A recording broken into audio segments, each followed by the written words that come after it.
Puji Tuhan, salam sejahtera dalam kasih Kristus. Hari hujan besar ya, besar banget ya, sampai anginnya juga kuat gitu. Tapi berbahagialah kita yang bisa hadir pada malam ini ya. Kalau yang rumahnya jauh, saya juga mikir itu ya, naik motor, kasihan sekali. Tapi puji Tuhan, saya tahu kita yang hadir pada malam ini, kita yang rindu diberkati, amin. Saya tuh orangnya pemikir gitu ya, bukan berarti saya suka ngelamun gitu, enggak model ngelamun kalau saya itu ya, karena pekerjaannya juga banyak. Tapi saya orangnya suka pemikir dan pemerhati gitu ya. Saya senang kalau saya setiap kali saya melayani, saya tahu yang ini datang, yang ini tidak datang. Nah itu terus jadi pemikiran buat saya. Kenapa saya ngomong begini? Hari ini ada banyak yang saya WA karena udah lama nggak hadir di ibadah. Selama pandemi 5 bulan, udah memasuki 6 bulan dan tidak hadir. Tiba-tiba Tuhan ingatkan saya WA. Saya nggak tanya kenapa nggak datang, tapi saya mengucapkan kata-kata berkat, gitu ya. Kadang-kadang saya perlu mengucapkan kata-kata iman, tapi saya mengucapkan kata-kata berkat. Dan saya senang semua direspon ya. Kalau saya tanya melulu begini, kenapa nggak ke gereja? Rasanya tertuduh gitu ya. Wah, WA-nya Tante Dila pasti ditanya kenapa nggak ke gereja gitu ya. Nah, saya senang kalau Anda ada di sini. Terus sambil ngisi tadi ya, saya senang kalau ini datang, itu datang, kursi terisi semua. Terus saya berpikir lagi ini, Tuhan, saya aja senang sebagai pemimpin. Apalagi Tuhan gitu ya, yang memberikan kehidupan kepada kami, yang memelihara kami, yang memberikan kekuatan, yang memberikan impact. Apalagi Tuhan, pasti dia lebih senang lagi kalau lihat kita ada di tempat ibadah ya. Puji Tuhan, hari ini saya lupa kalau bulan Agustus itu bulan kemerdekaan gitu ya. Saya udah siapkan firman. Nama-nama Allah kan masih banyak yang belum kita pelajari. Saya kepingin itu nama-nama itu disambung lagi. Tuhan ingatkan, wah kemerdekaan, saya mau bicara tentang kemerdekaan. Waktu kemarin tanggi pendeta Frankie Singkoh itu, waktu tanya saya bilang kasih bebas aja, tiba-tiba saya ingat, bicara kemerdekaan di tengah pandemi gitu ya. Karena banyak orang bilang merdeka, tapi sesungguhnya dia belum merdeka gitu. Dan juga kalau kita membahas tentang Indonesia gitu ya, kita kan udah merdeka ya. Kita udah merdeka 75 tahun. Tahun ini merayakan kemerdekaan yang ke-75 tahun. Tapi kita bersyukur selama pemerintahan Bapak Jokowi ini, periode 1, periode kedua, ada banyak aset-aset negara yang bisa diselamatkan gitu ya.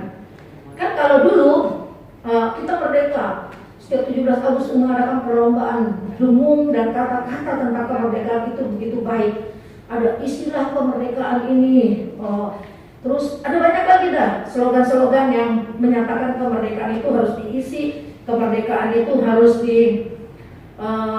kemerdekaan itu harus terpimpin, kemerdekaan sekarang ini kemerdekaan di tengah pandemi gitu ya. Sekarang kan suasana 17 Agustus saja kita ikutinnya boleh daftar kalau Anda mau virtual gitu ya.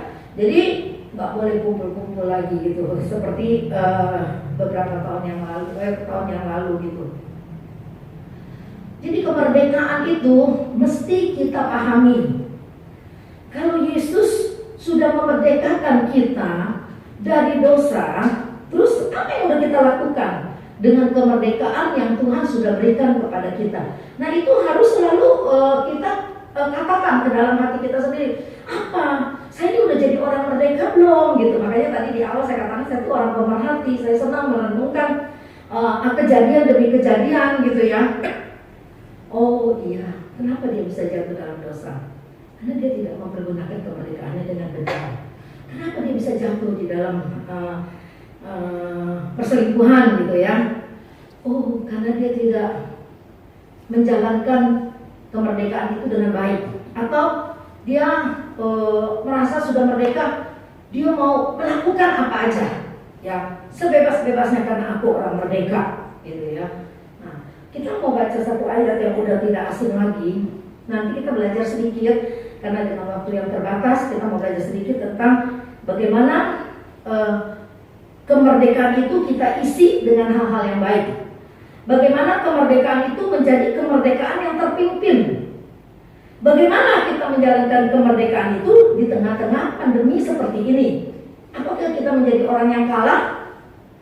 Firman Tuhan minggu Kamis yang lalu tuh masih itu banget gitu ya. Masih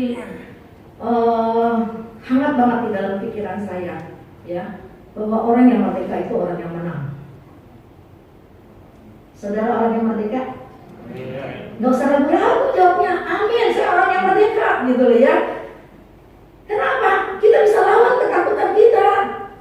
Kalau kita ketakutan, kita nggak ibadah, kita udah terikat, terbelenggu oleh ketakutan kita sendiri, gitu. Sebelum ke gereja saya bilang sama suami saya gini, minggu ini sudah harus ibadah. Karena kan dia takut ya. Terus minggu ini sudah harus ibadah, aman kata saya. Saya seperti Yesus aja memberikan rasa aman buat suami saya. Maksud saya berarti kita nggak bersentuhan dan kita ikuti protokol kesehatan, kita cuci tangan, pakai sanitizer, dipegang begitu itu kan kotor ya, itu pakai sanitizer. Pulang kita mandi, kita ganti baju. Kalau dulu kan cuma pakai sebentar nggak keringetan, apalagi ini ber AC kita gantung lagi. Sekarang jangan, udah harus cuci, kita harus mandi. Ya, dulu saya bisa nyuci 2 hari, 3 hari, kalau saya males. Sekarang udah nggak bisa tiap hari karena baju itu sebentar ganti gitu ya. Nah, jadi kita harus keluar. Kenapa saya kasih judul kemerdekaan di tengah pandemi? Untuk Kamis yang lalu, kita harus keluar dari hal-hal yang mengikat kita, yang itu bisa menjadi penghalang kita kepada Tuhan. Malam ini saya mau bicara tentang benar-benar merdeka. Itu ada ayatnya, saya cuma ngambil tema itu dari ayat itu, benar-benar merdeka. Berarti kan ada kemerdekaan yang tidak benar gitu ya. Kalau Yesus sendiri berkata, kita baca Yohanes 8.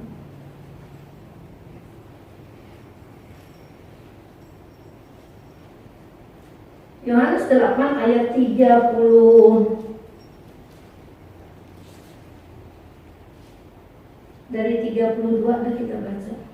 Satu perikop aja lebih bagus. Yuk kita sama-sama berdiri, kita baca Yohanes 8 ayat 31 ayat 30 sampai 36. Judulnya kita baca. 2, 3. Kebenaran yang memerdekakan. Setelah Yesus mengatakan semuanya itu, banyak orang percaya kepadanya. Maka katanya kepada orang-orang Yahudi yang percaya kepadanya, jikalau kamu tetap di dalam firman-Ku, kamu benar-benar adalah murid-Ku, dan kamu akan mengetahui kebenaran, dan kebenaran itu akan memerdekakan kamu.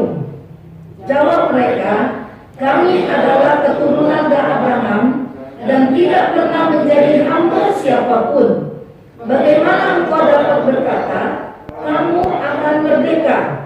Kata Yesus kepada mereka, aku berkata kepada sesungguhnya setiap orang berbuat dosa adalah hamba dosa, dan hamba tidak tetap tinggal dalam rumah, tetapi anak tetap tinggal dalam rumah. Jadi apabila anak itu memerdekakan kamu, kamu pun benar-benar merdeka. Silakan dulu. Nah kita lihat di sini, jika anak itu memerdekakan kamu, maka kamu pun benar-benar merdeka. Rasanya tiap tahun kita baca ayat ini, ya. Tiap tahun kita belajar daripada ayat-ayat ini. Nggak apa-apa, jangan bosan ya. Karena firman Allah memang harus direview terus, karena kita nih manusia banyak kelupaannya. Jadi itu harus diulang-ulang supaya tertanam, tertancap di hati kita, di pikiran kita, bisa membalikkan. Oh ya, firman Allah itu seperti itu. Jadi yang saya ambil penekanannya ya, apabila anak itu ayat 36 memerdekakan kamu, maka kamu pun benar-benar merdeka. Ini dialog Yesus dengan orang-orang Yahudi pada waktu itu ya. Pada ayat yang ke-32, orang Yahudi itu gak senang ketika Yesus berkata seperti ini. Dia berkata begini, Kami adalah keturunan Abraham dan tidak pernah menjadi hamba siapapun. Bagaimana engkau dapat berkata, kamu akan merdeka? Karena orang Yahudi dia mengelotok tentang Taurat, dia mengerti benar tentang kitab Musa, luar kepala semuanya. Jadi dia merasa orang yang sudah merdeka. Padahal ada 613 peraturan yang mengikat mereka. Tapi itu semua tidak merubah karakter mereka. Maka kata Tuhan, aku berkata kepadamu, sesungguhnya setiap orang yang berbuat dosa adalah hamba dosa. Dan hamba tidak tetap tinggal dalam rumah, tetapi anak tetap tinggal di dalam rumah. Banyak orang merasa dia merdeka, tapi sesungguhnya tidak merdeka. Orang Yahudi merasa dia keturunan Abraham, dia orang yang merdeka, dia udah bebas. Kan dia memahami firman Allah. Maka kata Tuhan, apabila anak itu memerdekakan kamu, kamu pun benar-benar merdeka. Artinya Yesus menegaskan kepada orang Yahudi bahwa kemerdekaan yang sesungguhnya itu kalau anak itu. Siapa anak itu? Anak itu adalah Yesus Kristus yang memerdekakan kamu. Nah, kita naik ke atas ayat yang 33. Ayat yang 34. Di sini kata Yesus kepada mereka, aku berkata kepadamu, sesungguhnya setiap orang yang berbuat dosa adalah hamba dosa. Jadi ketika saya belajar tentang ayat ini, itu bukan sesederhana seperti itu, ya. Jadi penegasan Yesus ternyata begini, bahwa setiap orang yang berdosa adalah hamba dosa, tapi bukan hanya perbuatan saja. Yesus menegaskan bahwa ada suatu kuasa yang menguasai hati manusia. Jadi ada satu kuasa yang menguasai hati manusia sehingga manusia mau berbuat dosa. Maka ketika dia berbuat dosa, Tuhan katakan itu hamba dosa. Hamba adalah budak dosa. Nah, jadi kuasa yang menguasai manusia itu. Kalau kita tidak hidup di dalam Tuhan, seperti ayat 31 katakan, jika kamu tetap dalam firman-Ku, kamu benar-benar adalah murid-Ku. Jadi kalau kita benar-benar ada murid Tuhan dan kita hidup di dalam Tuhan, siapa yang menguasai kita? Firman Tuhan. Firman Tuhan menguasai kita. Ketika firman Tuhan menguasai kita, ada satu hal yang membuat kita berani untuk menentang.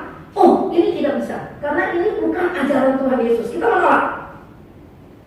Nah, tetapi kalau kita tidak tinggal tetap di dalam Tuhan, ketika ada kuasa yang lain mengendalikan kita, oh nggak apa-apa, zamannya emang udah begini, udah lakukan aja nggak apa-apa, loss. Akhirnya kita dikuasai oleh dosa, kita menjadi hamba dosa. Ketika kita berbuat dosa, kita sudah menjadi hamba dosa. Itu firman Allah.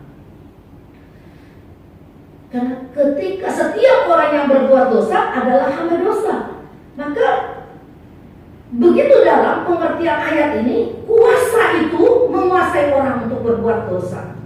Maka dia jadi budak dosa. Nggak enak banget ya dibilangnya ya, budak dosa, hamba dosa. Siapakah kita mau jadi hamba yang bagaimana? Kita mau jadi hamba yang benar. Kita nggak mau jadi budak dosa. Budak dosa itu banyak. Kalau kita mau melihat gitu ya, kayak orang yang jatuh di dalam narkoba, ya sedih sekali nih saya kalau ngomongin narkoba, tapi saya harus ngomong. Kalau orang yang jatuh di dalam narkoba, saya udah lihat ya, saya perhatiin, benar-benar udah jadi budak dosa. Dia mau lepas nggak bisa lepas, susah untuk lepas.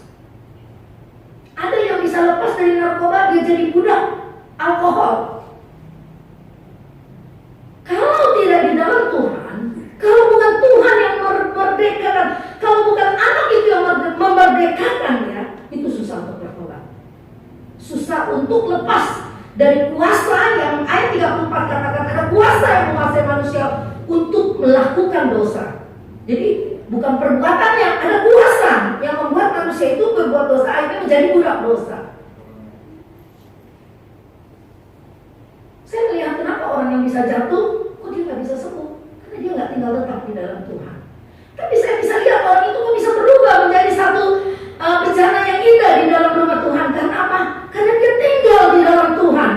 Jadi kuasa yang dari anak itu, kuasa dari Yesus Kristus itu benar-benar memerdekakan. Sehingga yang tadinya sudah rusak menjadi budak narkoba, sekarang menjadi bencana indah di dalam rumah Tuhan. Ya, maka itu kita sudah lepas, kita dimerdekakan. Ada orang yang jadi budak seks. Ini nggak sekali nih, ada orang yang curhat sama saya, nggak tahan melayani suaminya. Sampai saya merinding sendiri ya, takut. Ada orang yang seperti begitu, nggak bisa mengendalikan nafsu seksnya, sehingga istrinya kewalahan. Nah, ini siapa yang bisa mengendalikan? Istrinya nggak bisa mengendalikan. Yang bisa mengendalikan itu adalah anak itu, yaitu Tuhan Yesus Kristus. Kalau kita tinggal tetap di dalam Dia, maka saya lihat orang yang berselingkuh juga begitu. Apa yang dia cari? Seorang ibu curhat sama saya. Waktu itu dia suruh saya bilang ini, Bu Nila bantu doanya. Kenapa? Suamiku katanya mau kawin lagi. Hah? Di mana? Di gereja PME. Aduh, saya ini nggak pernah dengar gereja PME. Di Karawaci lagi dekat rumah saya. Waduh, saya banyak kenalan ternyata. Saya tanya, aduh kenapa mereka gini. Maksudnya si ibu itu kalau memang Ibu Nila ada kenal sama Tuhan ya, dicegahlah gitu loh ya. Jangan sampai kawin lagi gitu. Aduh, Bu, nggak ada sudah tanya orang nggak ada yang kenal nggak saya gitu ya. Karena berbeda alirannya PME itu. Saya lupa ceritain gereja apa gitu ya. Nah, minggu yang lalu kan saya diajak satu hamba Tuhan tuh masuk Sasuka gitu ya. Sasuka tuh kayak aplikasi baru. Saya lihat ini dia suaminya. Saya belum pernah ketemu. Dan saya tanya, itu namanya siapa? Teman saya betul. Si ini mobil. Saya tanya si ibu itu yang curhat sama saya, Bu, ini betul nggak? Yang ini namanya begini-gini, sekarang lagi gini. Iya betul Bu, betul katanya. Oh, mesti curhat habis. Anak Tuhan, istrinya yang keempat. Anaknya 5 dari 4 istri. Coba bayangkan. Anak Tuhan, pernikahan yang keempat di gereja, diberkati. Dia bilang sama hamba Tuhannya apa? Istrinya sudah mati. Coba bayangin. Kita mesti apa yang laki-laki kayak gitu? Gaplok. Apa mesti direjang aja gitu ya? Saya aja dengerin gerem tahu. Saya bilang ibu jangan khawatir, dibilang meninggal ibu panjang umur, kata saya gitu ya. Ibu panjang umur, jangan takut. Anaknya benci dengan bapaknya. Terus saya merenungkan ya Tuhan. Istrinya bilang itu suami istri rajin ke gereja. Siapa yang dia sembah perbuatannya seperti itu gitu ya? Dia menyembah diri dia sendiri, dia bukan menyembah Tuhan yang hidup. Karena Tuhan yang hidup punya kuasa, kuasanya itu memimpin kita menjadi orang yang merdeka, tapi merdeka yang terpimpin, merdeka yang betul-betul seperti ayat firman katakan, kalau anak itu memerdekakan kamu, maka kamu benar-benar merdeka. Dia belum merdeka. Jadi kadang-kadang orang menutupi dosanya dengan agama, dengan dia setia ke gereja. Sampai saya sedih, anaknya punya akal kepahitan luar biasa, nggak pernah mau panggil bapaknya udah bertahun-tahun. Yang lebih ironis, teman saya ini bilang, jadi kalau kita bicara kemerdekaan, itu pasti kemerdekaan itu dari apa? Kita merdeka dari apa gitu ya? Atau kalau kita merdeka dari siapa gitu. Jadi kalau kita belajar tentang kemerdekaan atau merdeka itu mesti ada sesuatu. Saya merdeka dari budak apa? Rokok. Saya nggak bisa lepas nih rokok. Banyak nih anak-anak muda yang nggak bisa lepas rokok. Terus saya nggak bisa lepas dari apa yang mengikat saya. shopping gila-gilaan kalau cewek misalnya gitu ya, sampai tekor melulu tiap bulan. Nah ini kita terikat, terbelenggu. Kita belum merdeka yang sesungguhnya. Tuhan udah kasih kemerdekaan, tapi kita tidak mengisi kemerdekaan itu dengan baik, dan kita tidak minta supaya anak itu, yaitu Yesus Kristus itu memimpin kemerdekaan kita ini. Ingat cerita anak bungsu dengan anak sulung yang meminta warisan dari bapaknya. Sebelum bapaknya meninggal, biasa kan warisan diberikan kalau orang tua udah meninggal. Ini tanah sepetak ini buat si ini, sepetak ini buat si itu, gitu kan ya. Anak bungsu ini enggak. Dia meminta dulu bagian dia, dan dia pikir dengan uang dia bisa bebas. Sebebas-bebasnya apa aja yang dia mau lakukan. Mungkin kalau di rumah nggak boleh gini, nggak boleh gitu. Nah ini dia bisa lakukan semua. Tapi kita lihat bagaimana orang yang melakukan kebebasan sebebas-bebasnya itu dan tidak menurut aturan firman Allah dan tidak tinggal tetap di dalam Tuhan, berakhir dengan kesengsaraan. Bukankah anak bungsu itu sengsara? Itu satu gambaran yang begitu jelas. Sampai mau makan makanan babi aja nggak diizinkan, karena itu buat babi. Jadi babinya orang itu lebih berharga loh dari anak bungsu yang sedang kelaparan ini. Begitu sengsara hidupnya. Orang yang tidak mengindahkan kemerdekaan yang sudah Tuhan berikan kepada dia. Itu contoh anak sulung, anak bungsu ya, anak bungsu yang mempergunakan kebebasan dengan sebebas-bebasnya.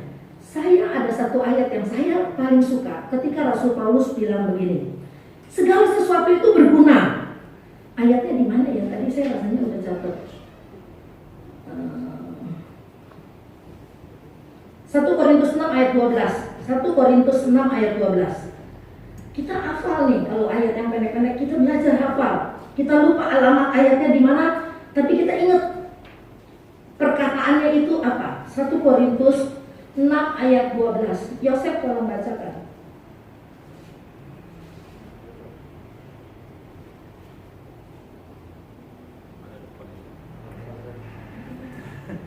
Satu Korintus 6 ayat 12.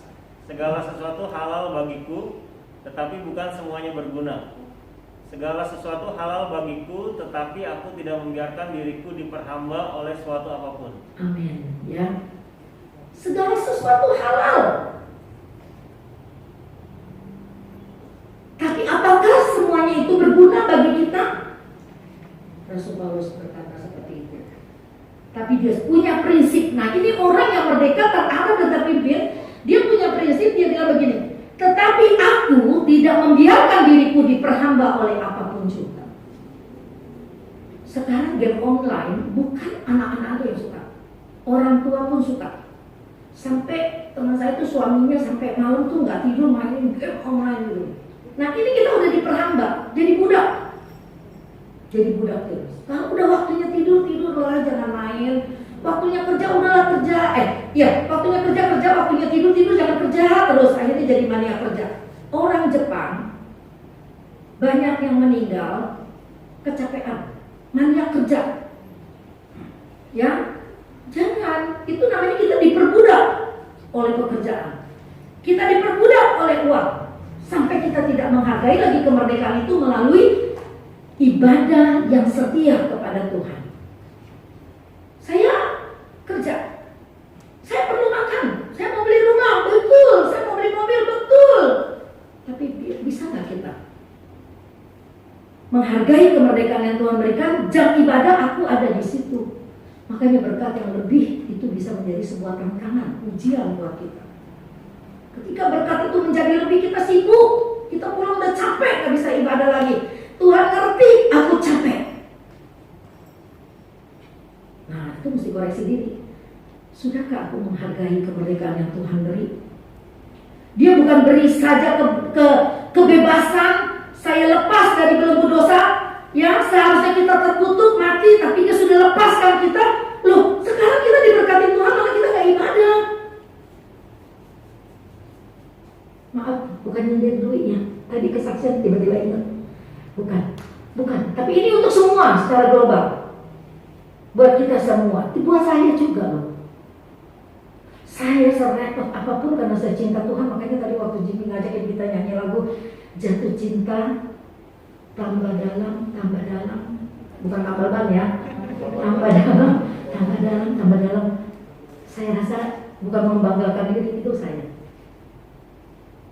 Justru saya kalau lagi di dalam kesusahan ya, saya nggak mau undur setapapun.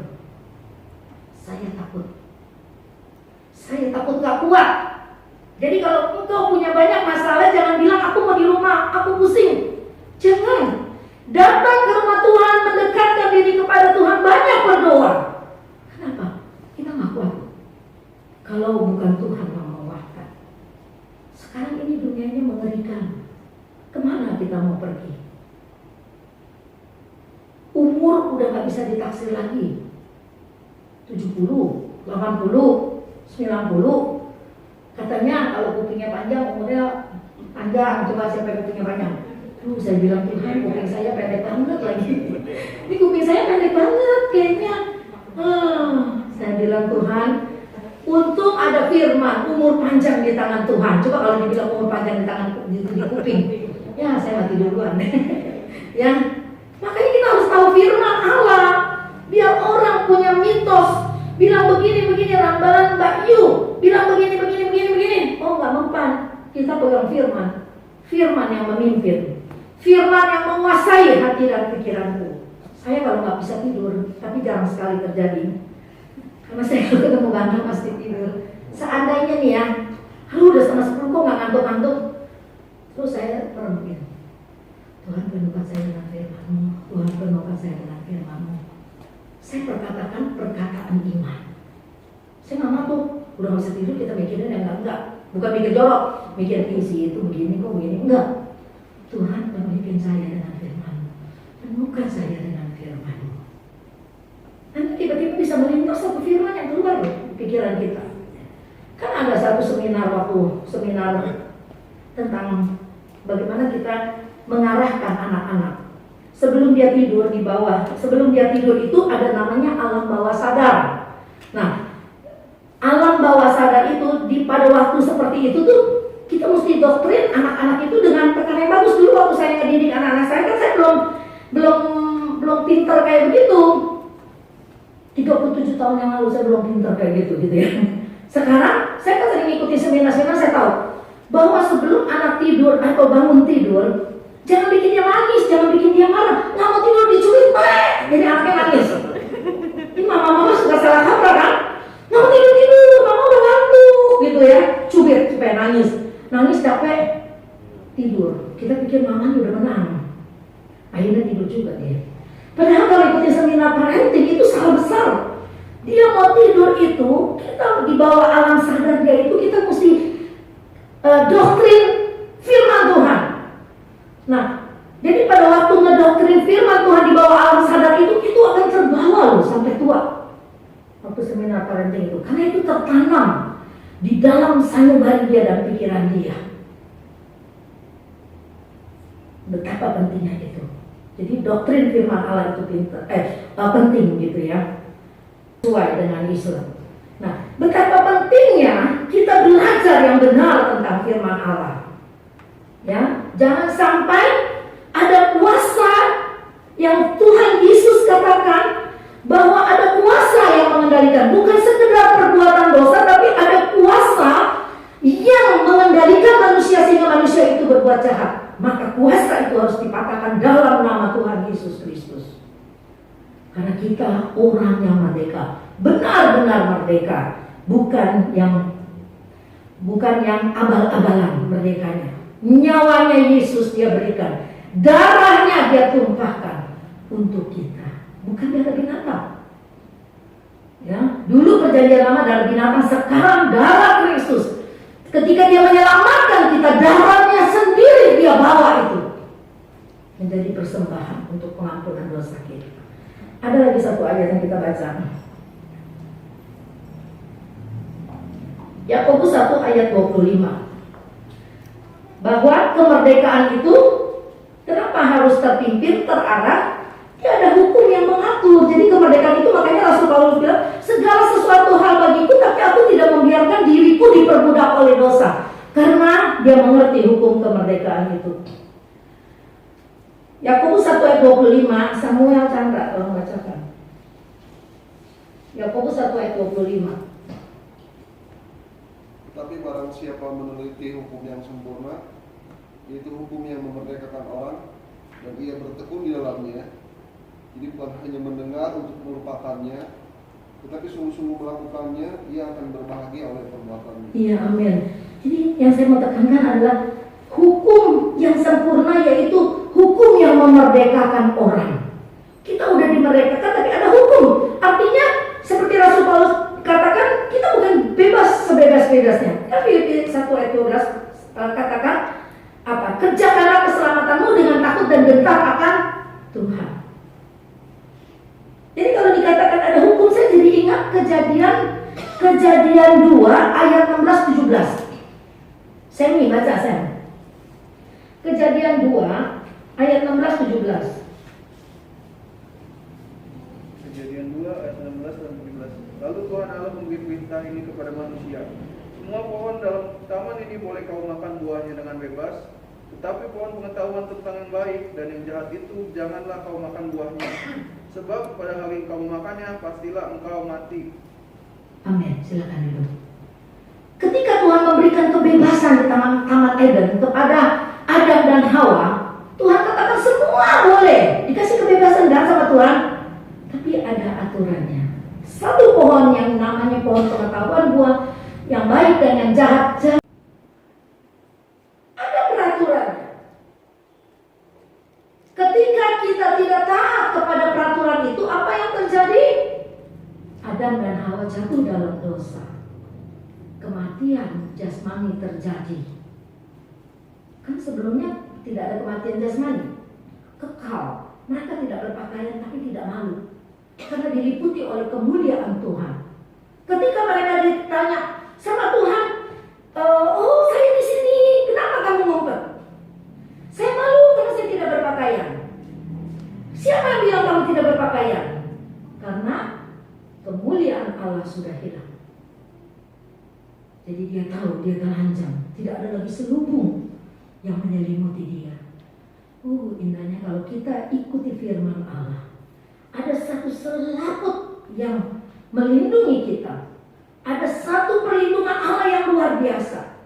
Begitu kita melanggar, itu sirna. Maka jagalah kekudusan hidup rumah tangga kita. Jangan ikutin kata hati, nggak apa-apa.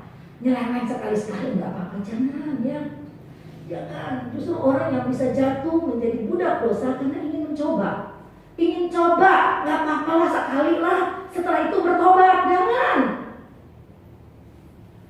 Akan berakhir dengan penderitaan. Ini bukan nakut-nakutin ya, tapi inilah firman Allah. Nih, ayat yang tadi Yakobus 1 yang Samuel baca, dia katakan begini. Tetapi barang siapa meneliti hukum yang sempurna, yaitu hukum yang memerdekakan orang, dan ia bertekun di dalamnya, jadi bukan hanya mendengar untuk melupakannya, tetapi sungguh-sungguh melakukannya, ia akan berbahagia oleh perbuatannya. Amin. Jadi kalau kita bisa mengisi kemerdekaan itu dengan hal-hal yang menurut kehendak Allah, firman Allah katakan kita berbahagia karena perbuatan. Jadi perbuatan kita yang baik itu membuat kita berbahagia. Jadi ada timbal baliknya yang Tuhan berikan, hukum yang memerdekakan. Jadi semua itu mesti ada aturannya. Bagaimana kalau pemerintahan ini, kita Indonesia sudah bebas, kita merdeka, hore merdeka, terus rakyat nggak dikasih peraturan, nggak ada undang-undang, apa yang terjadi? Kacau balau kan? Pemain sepak bola, dia main sepak bola tapi nggak ada aturannya, tendang sini, tendang sono, grupnya yang mana kita nggak tahu. Kacau balau. Jadi kemerdekaan memang memberikan kita kebebasan, tapi bukan semaunya. Ikuti aturan perintah firman Allah, maka kita akan berbahagia. Seperti sekarang nih, pandemi kan kita suruh ikutin protokol kesehatan, kita akan selamat. Bukan karena ikutin protokol kesehatan. Tuhan melindungi kita, kita taati pemerintah, aturannya memang begitu, kita lakukan. Maka kita kita boleh yakin bahwa Tuhan ada bersama kita. Jadi kita duduk di rumah ibadahnya nggak takut. Jam 5 pasti saya telepon Arnold. Tadi saya nggak telepon, tapi saya cek sama Dewi. Ada disemprot nggak? Ada. Nggak boleh lupa. 2 jam sebelum ibadah itu disemprot. Itu musuhnya nggak kelihatan kecil. Musuhnya nggak kelihatan. Ya, kita sedang berperang loh sekarang ini. Berperang melawan COVID-19. Kita harus menang. Kita bisa melayani pekerjaan Tuhan. Satu ayat lagi saya mau bacakan, Kejadian 5, Galatia 5 ayat 1. Roma Ida tolong bacakan. Galatia 5 ayat 1.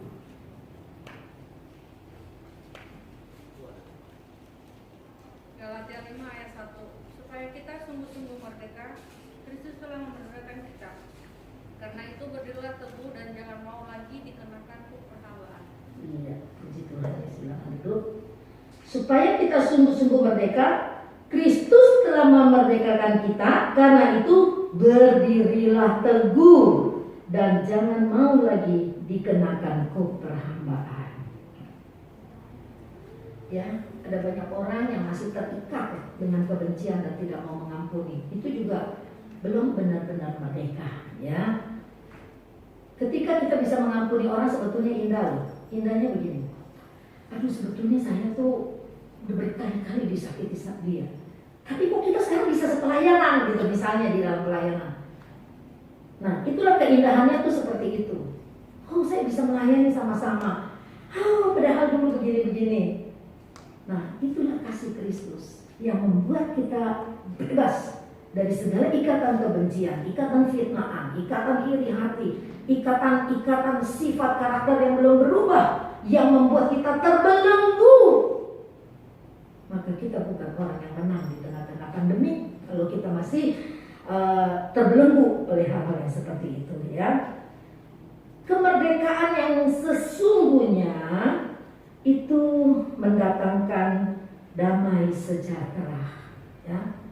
Kemerdekaan yang sesungguhnya itu mendatangkan kepastian, mendatangkan perlindungan, sehingga kita bisa berprestasi.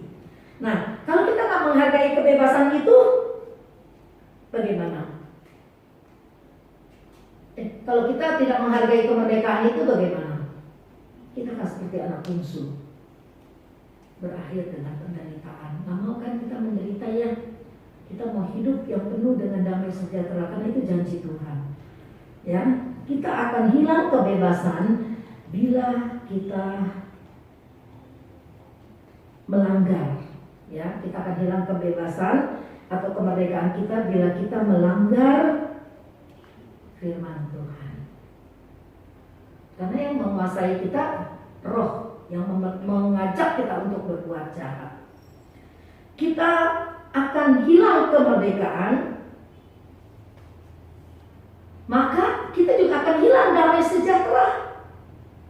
Mau nggak? Nggak mau kan? Kita mau penuh damai, ya, tiap hari, ya. Kita akan hilang damai sejahtera, maka kita juga akan hilang masa depan. Karena orang yang hilang damai sejahtera tiap hari galau, rungsek, mukanya rungsek, pikirannya rungsek, akhirnya pekerjaannya nggak ada hasil. Damai sejahtera itu penting. Maka ayatnya kan ada, ya, Kolose 3 ayat 15 kalau masalah dikatakan begini, biarlah damai sejahtera Allah yang melampaui segala akal itu memerintah loh, memerintah di dalam hati kita dan pikiran kita. Amin. Puji Tuhan. Firman Tuhan sampai di sini. Biarlah kemerdekaan itu yang kita miliki sekarang itu betul kemerdekaan yang membawa damai sejahtera bagi kita semua. Yuk kita sama-sama baca Galatia 5 ayat 1 di screen aja, semua sama-sama berdiri. Kita mau akhiri ibadah kita. Galatia 5 ayat 1. Yang ininya nggak nyala, ya, kenapa, ya? Galatia 5 ayat 1 2, 3. supaya kita sungguh-sungguh merdeka. Kristus telah memerdekakan kita.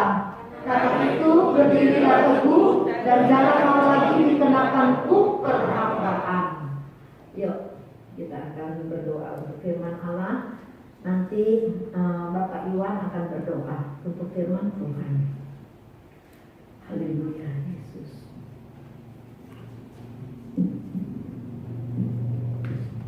Haleluya, terima kasih Tuhan. Terima kasih Tuhan. Tuhan, Bapa kami berkata Haleluya, di surga, haleluya, Yesus.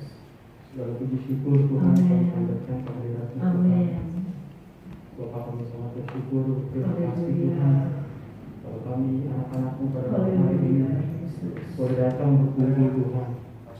Walaupun cuaca di luar sana kurang bersahabat Tuhan, Benar Tuhan. tapi kami yang datang pada malam hari ini kami menyatakan iman kami Tuhan datang kepadamu ya Terima Tuhan. kasih Tuhan. Bapa, Engkau Allah yang melihat setiap keperluan kami ya Tuhan. Haleluya. Kiranya Engkau tolong setiap kami yang hadir pada malam hari ini ya Tuhan. Firman-Mu datang pada malam hari ini ya Tuhan, untuk menegur kami ya Tuhan. Amin. Ada perhambaan Tuhan. Amin. Kiranya Engkau lepaskan setiap kami Tuhan Amin. dari perhambaan ya Tuhan. Engkau tolong setiap kami ya Ya Tuhan. Yesus. Biarlah Engkau katakan semuanya di dalam nama Tuhan Amin. Yesus Dalam nama Kristus. Yesus. Terima kasih Tuhan Yesus, terima Haleluya, kasih Yesus. Bapa untuk firman-Mu pada malam hari ini. Amin. Kau juga memberkati Tante Nila ya Terima Tuhan. kasih Tuhan. Memberkati kiranya Haleluya. semuanya boleh menjadi berkat buat setiap kami yang datang pada malam hari ini. Amin. Syukur, terima kasih Tuhan, terima kasih. Terus sebentar kami akan memberikan persembahan. Terima kasih Kiranya Tuhan. Engkau berkati setiap tangan-tangan yang memberi ya Tuhan. Biar tepat kali ganda ya Bapak. Amin. Terima kasih Tuhan Yesus. Menjadi dalam nama Tuhan Yesus Kristus. Haleluya. Haleluya. Amin. Silakan dulu, kita mau nyanyikan lagu Sekarang Saya Sudah Bebas.